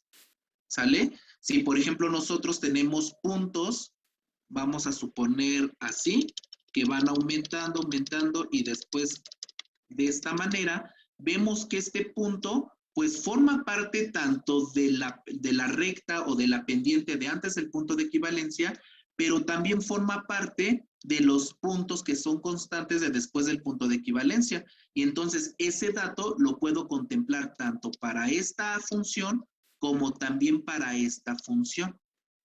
Sí, sí estamos de acuerdo, chica. Entonces aquí no te podría dar como una regla como tal, ¿sale? No te puedo decir, sí se contempla, no se contempla, sino que aquí la respuesta es, dependiendo de tu gráfica, tú observarás si ese punto forma parte o no de alguna de las dos funciones. Inclusive, por ejemplo, puede haber puntos que no formen parte de ninguna de las dos, y este es un ejemplo, ¿sale? Vamos a suponer que yo aquí voy a borrar.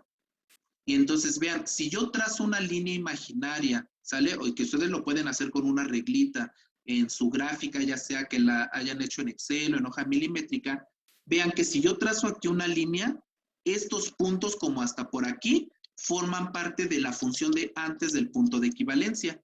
Y estos puntos que yo observo aquí forman parte de después del punto de equivalencia. Entonces vean cómo estos puntos que están acá no los debo de involucrar. ¿Sale? Entonces, así como un punto se puede utilizar para ambas funciones, también puede haber puntos que no se utilicen en ninguna de las dos funciones. ¿Sale? Porque si ustedes utilizan estos puntos, vean, si ustedes utilizan estos puntos para la función de antes del punto de equivalencia, lo que va a hacer es que su pendiente la va a disminuir, o sea, la va a costar, ¿sale? Para tratar justamente de involucrar estos puntos. Y entonces, vean, aquí, al acostar su pendiente, ¿qué es lo que va a traer como consecuencia? Que aquí, en este punto donde convergen sus dos funciones, van a tener un volumen de punto de equivalencia, ¿sale? Que sería el correcto. Si ustedes involucraran estos valores de acá, su calculadora les va a hacer la regresión lineal tratando de involucrar estos valores. ¿Y qué es lo que va a hacer? La pendiente la va a costar o va a disminuir su valor. ¿Qué va a traer como consecuencia? Que va a haber una diferencia entre los volúmenes del punto de equivalencia. ¿Sale? Aquí sería el otro volumen de punto de equivalencia. Y esto va a conllevar justamente a un error.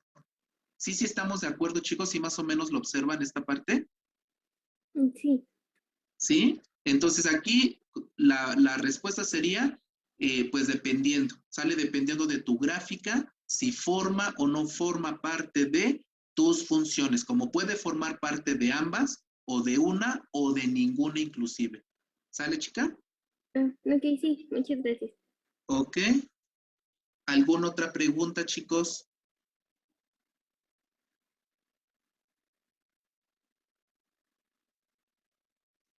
Profe, ¿puede ponerle tantito donde se ven las formas de la curva? Claro.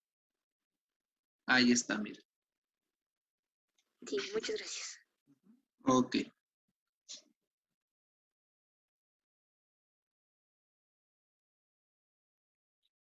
Ajá, dime.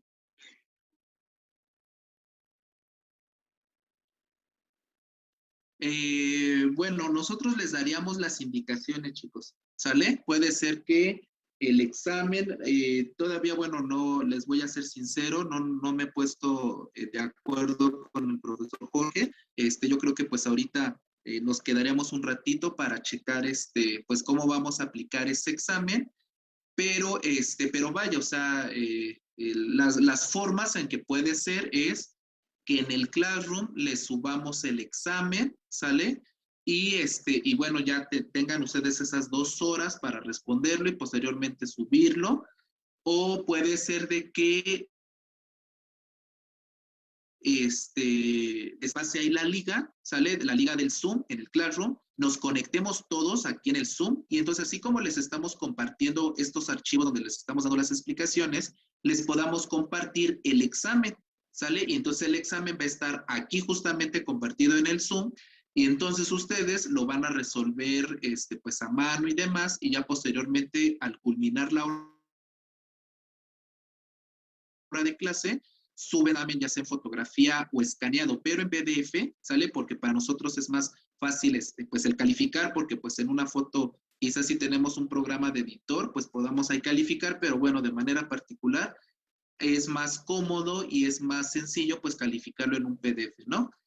Entonces ya ese PDF lo suben al Classroom, ¿sale chicos? Entonces ahí ustedes esperen las indicaciones a que nosotros les publiquemos en el aula. ¿Sí? ¿Ok? Disculpe, tengo otra pregunta. Dime, La chica. serie de ejercicios de Ok. ejercicio 3 para determinar cobre en un fertilizante. En el Ajá. inciso C nos piden calcular el P de cobre en el punto de equivalencia. Ah, Pero ya. ahí sería, bueno, el volumen sí sería como el volumen del EDTA más el volumen de la solución que teníamos, supongo. Pero ya para calcular como la concentración del cobre, ahí me confundí. Ah, ok, mira. Ok. Aún así, igual ese punto, de hecho, igual ya se había propuesto que lo elimináramos, porque pues como no está contemplado dentro de las prácticas el que ustedes calculen el P de metano en el punto de equivalencia, por lo tanto, pues pues bueno, no deberíamos de preguntárselos, ¿no? Que aún así, de hecho, igualmente nosotros lo vamos a obtener, chicos, porque en el caso, yo hace ratito les mencioné que con respecto a valoraciones ácido base, era con base a los volúmenes de punto de equivalencia de valoración con el indicador y con el potenciómetro. En el caso de las valoraciones complejométricas es mediante igualmente los volúmenes de punto de equivalencia, pero contemplando el P de metal en el punto de equivalencia comparándolo con el P del metal de transición del indicador, ¿sale? Entonces, ¿cómo se calcula ese P de cobre? Y como les comento, les voy a dar la idea, chicos, pero aún así tampoco no se los voy no se los vamos a preguntar en el examen. Entonces, vean, tenemos aquí nuestra reacción de valoración, que es el cobre más el EDTA, y les da el complejo de cobre EDTA, ¿sale? Entonces, en el punto de equivalencia, sabemos que del cobre tenemos epsilon, del EDTA epsilon, y del cobre pues tenemos C0B0, que es igual a C1B1, ya sea con respecto al analito o con respecto al valorante. Como en este caso C0B0, es decir, concentración por volumen, nos da cantidad, es decir, milimoles o moles, dependiendo de las unidades que ocupemos el volumen. Si ocupamos mililitros, pues nos va a dar milimoles. Si ocupamos litros, pues nos va a dar moles, ¿sale? Y entonces aquí justamente lo vamos a dividir entre el volumen total. Y efectivamente, como menciona, chica, este volumen total es la sumatoria del volumen de la alícuota más el volumen del buffer más el volumen de punto de equivalencia. Todo esto conlleva el volumen total. Y entonces aquí la cuestión es cómo calcular qué es C0B0 o qué es C1B1. Yo aquí les comento que, bueno, para más sencillo ocupamos C1B1. ¿Por qué? Porque C1 es pues la concentración del EDTA, ¿sale? Es la concentración de nuestro valorante. Y el B1, perdón, aquí puse C, es el B1 es el volumen del EDTA en el punto de equivalencia. Es decir, pues el volumen de punto de equivalencia. Y estos datos, pues se los damos en el ejercicio. Les decimos la concentración del EDTA que tiene y les decimos el volumen de gasto o el volumen de punto de equivalencia. Y entonces, como ustedes saben justamente y saben todo este volumen total, porque todos estos volúmenes se los decimos, pueden ustedes calcular justamente la concentración del complejo en el punto de equivalencia. ¿Sí estamos de acuerdo? Sí, profe. Ya a partir de ese ¿Sí? resultado, pues se le aplicaría el menos logaritmo. ¿Cómo, perdón? Sí, ya a partir Ya de una vez que ese- tienes aquí, Ajá, sí. ajá, tú me comentas que le aplicas menos el logaritmo. Sí, para calcular el P del cobre. Sí, pero te faltaría el alfa. ¿Por qué? Porque en este caso, el complejo del cobre, cuando se disocia, te va a generar cobre 2 más el EDTA. ¿Sí estamos de acuerdo, chica? Sí, ¿Sí? sí, sí, Muy sí. bien. Entonces, esta concentración que tú tienes aquí es la concentración que tienes de este complejo en el punto de equivalencia, pero dependiendo de cuánto es lo que se disocia, es la cantidad que te va a generar de cobre y de EDTA. Por eso es que justamente tú debes de calcular este alfa para saber de este complejo, es decir, de toda esta concentración, cuánto es lo que se te va a disociar y esa cantidad que se te disocie es la cantidad que te va a formar del cobre, ¿sale? Libre, cobre solito, y del EDTA, ¿sale? Y entonces justamente ya teniendo tu valor de alfa, pues ya puedes calcular ahora sí tu P de cobre, que de hecho aquí, pues el P de cobre es igual al P de EDTA en el punto de equivalencia, porque este alfa por C0 y este alfa de C0 es exactamente el mismo valor. ¿Sí estamos de acuerdo? Entonces, nada más aquí, efectivamente, como tú mencionas, es de aplicarle menos logaritmo, pero aparte debes de calcular este alfa. ¿Sí queda claro, chica? Sí, sí, está bien. ¿Sí? Gracias. Ok, muy bien. Y aparte, bueno, como les comentaba, este cálculo, pues sí hay que considerar muchas cosas. Aquí, por ejemplo, para calcular el alfa, recuerden que primero calculamos el Kc entre C0, ¿sale?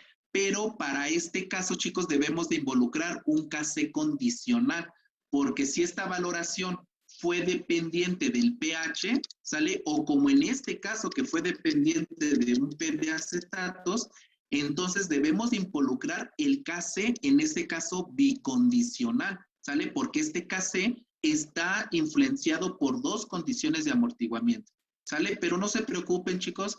Digo, ahorita es importante que pues sepan más o menos la idea de cómo calcular este P de metal en el punto de equivalencia, pero no se preocupen porque no va a estar incluido o no se les va a preguntar esto en el examen y aparte nosotros en teoría lo vamos a revisar a detalle porque este es un paso importante para calcular el porcentaje de error de un indicador metalocrómico. ¿Sale, chicos? Entonces no se preocupen por esa parte. ¿Sale? Sí, está bien, muchas gracias. ¿Sí? Órale, pues, chica. Entonces, Profe, antes de que termine, yo tengo una duda. chicos, pues bueno, terminó la... Ajá, dime. En el volumen total sí se va a tomar en cuenta el volumen del buffer. Es que estoy confundida porque cuando hacemos la cuantificación del cobre, entonces tenemos que tomar en cuenta ese volumen total del buffer o es que creo que hay en un momento en donde ese volumen del buffer no se toma en cuenta y la verdad es que ya no sé en qué momento ya no se va a tomar en cuenta, ¿me explico? Ok, sí, chica. La respuesta es la siguiente, mira. Cuando tú vas a cuantificar y nada más es para cuantificar, solamente vas a involucrar el volumen de la alícuota, ¿sale? ¿Cuándo vas a cuantificar únicamente? ¿Sale? Entonces, cuando cuantificas, nada más involucras este volumen. Si tú vas a calcular otra cosa que no sea propia,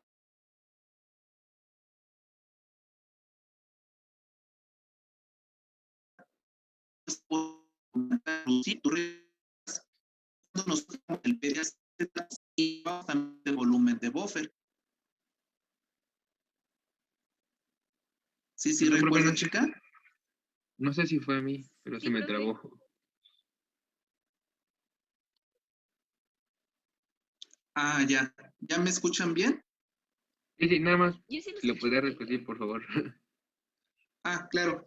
Que les comentaba, chicos, que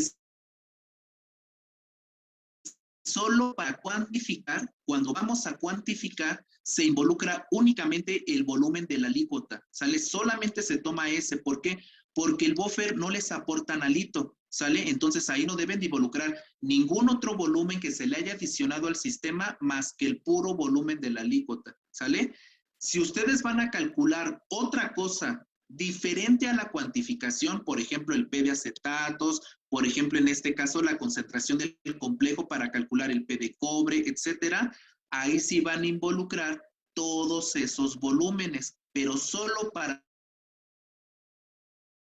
y de hecho eso hasta anótenlo, chicos, así con marcatextos o subrayenlo, que cuando cuantifican solamente van a involucrar el volumen de la alícuota, solamente. Para todo lo demás deben de involucrar todos los volúmenes del sistema, obviamente. ¿Sí, chicos? Sí, profe, gracias. Sí, gracias. ¿Sí? Ok, muy bien. ¿Alguna otra duda, chicos?